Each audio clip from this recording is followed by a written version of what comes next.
tutoie les prix Nobel et les savants. Qui ferait rétrécir, voyager dans le temps. Arbore sa pilosité subbuccale et pense en dehors du bocal. Qui sait expliquer ce qu'est la radiation.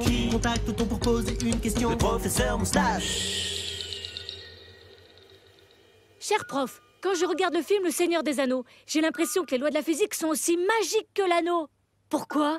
Vous devez faire partie des fans de la trilogie du Seigneur des Anneaux. Cette aventure avec un magicien poilu, des nains poilus, des hobbits poilus, un anneau et Legolas. Attention à ne pas confondre avec la trilogie du Hobbit, avec encore un magicien poilu, plein de nains, un hobbit, son anneau et Legolas. Il paraît que des membres du club des Amis de la Gravité se sont plaints.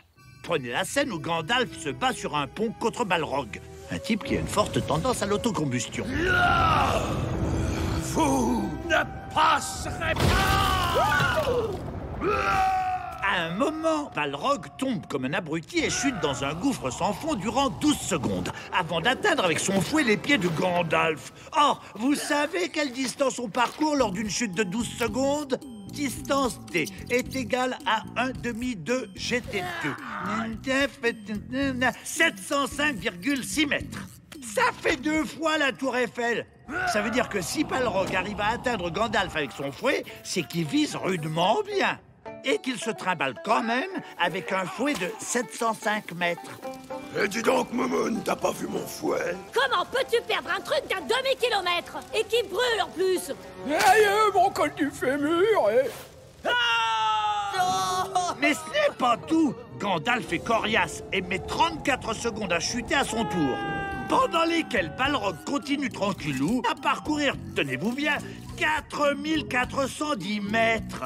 À ce stade, la vitesse de chute de Balrog, si on ne prend pas trop en compte la résistance de l'air, est de 294 mètres par seconde.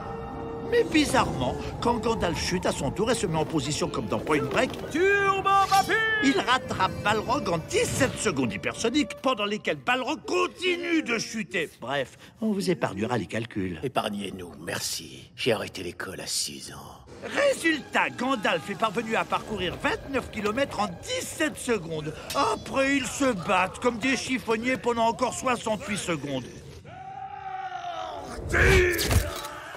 465 km/min, ou peu cher. Tiens, j'ai entendu comme un bruit. Ils ont dû toucher le fond. Je crois surtout qu'ils ont brisé toutes les lois de la physique. Si vous voulez savoir comment la magie rend supersonique, tapez plutôt Tu mourras moins bête sur...